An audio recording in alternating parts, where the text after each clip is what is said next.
She didn't just leave the relationship. She left believing she could do better than you. And when a woman reaches that conclusion, she feels completely certain about it.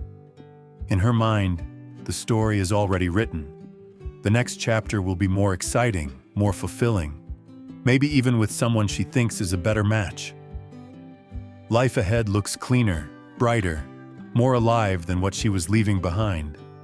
And then, 6 months later, that same woman who was 100% sure sends you a simple, "Hey, how have you been?" out of nowhere. No explanation, no apology, just that. So what actually happened between then and now? That's exactly what we're breaking down. Because here's what most men do in those first weeks. The late-night messages, the long emotional paragraphs, the repeated attempts to explain why the relationship mattered, why it was worth saving, why she was making a mistake. All of it sends the same signal, that losing her broke you. And the moment she sees that reaction, it doesn't make her reconsider. It quietly confirms every single thing she already told herself. That leaving was right, that she made the smart call, that the gap she felt was real. Now here's the psychology that changes everything. When someone ends a relationship, they're not walking into uncertainty. In their mind, they're walking towards something better. More chemistry, more excitement, more of everything that felt like it was slowly running out. The decision feels like an upgrade, not a gamble. But real life has a way of correcting expectations. Once the excitement of something new fades, and it always does, usually faster than people expect, the brain starts doing something automatic. It compares. The stability that once felt boring suddenly looks like reliability. The person who once seemed ordinary suddenly looks harder to replace. The relationship that felt predictable starts to look like something that actually worked. And that's when the casual message gets sent. Not out of love, not out of regret, but out of comparison. Take this one case. A 3-year relationship ended because she felt like something in her life was missing. She didn't know exactly what, just that the feeling wasn't there anymore. Within a few weeks, she had already started seeing someone new. The man she left didn't text her, didn't try to explain himself, didn't stay in her orbit hoping she'd change her mind. Instead, he went back to something he'd quietly let die during the relationship. A sport he used to train seriously. One he hadn't touched in almost 3 years. He started waking up at 5:30 a.m. Not because of a YouTube motivation video, just because having somewhere to be at 5:30 a.m. meant the nights stopped being the worst part of his day. His work got sharper. He stopped talking about her with his friends, not because he forced himself to, but because slowly, genuinely, there were other things to talk about. 7 months later, her message appeared. The interesting part wasn't the message. It was the timing. Because by that point, what she had left him for had already gone quiet. And when excitement dies, the mind goes looking for what it remembers as stable.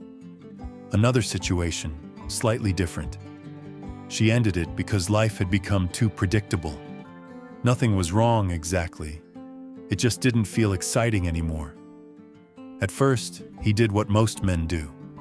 Spent months replaying the breakup, trying to identify the exact moment things went wrong, convinced there was some answer that would make it all make sense. Eventually, he stopped looking for the answer and started looking forward. He had been putting off a career move for almost 2 years. He finally made it. He started lifting seriously, not casually, seriously. And for the first time in years, he looked in the mirror and actually liked what he saw.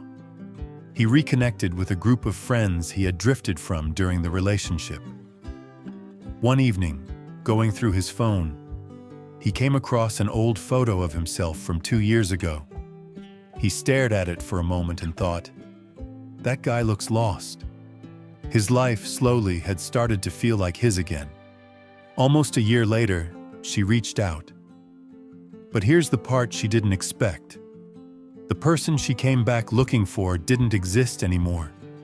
She was looking for the version of him she remembered, the one who was hurt, who was waiting, who still needed her to validate him. That man was gone, and the one who picked up the message wasn't particularly interested in going backward. So what do you actually do with this? 3 things, simple ones. First, go dark. No messages, no checking her story, no staying visible in her life. Disappearance isn't about games. It's about not reinforcing the story she told herself. Second, pick one thing you abandoned. During most long relationships, men quietly let something die. A sport, a skill, a goal, a version of themselves that had energy and direction. Find it. Restart it. That's your anchor for the next few months. Third, stop making the breakup the main event of your life. It happened. It hurt. But the men in both stories didn't recover because they figured out the perfect response to the breakup. They recovered because they eventually made something else more important than the breakup. Sometimes people do come back. But by the time that happens, if you did the work, if you actually rebuilt instead of just waiting, you'll realize something unexpected. You won't be angry. You won't be cold. You just won't be available in the way she's looking for. Because the version of you she left, he doesn't live here anymore.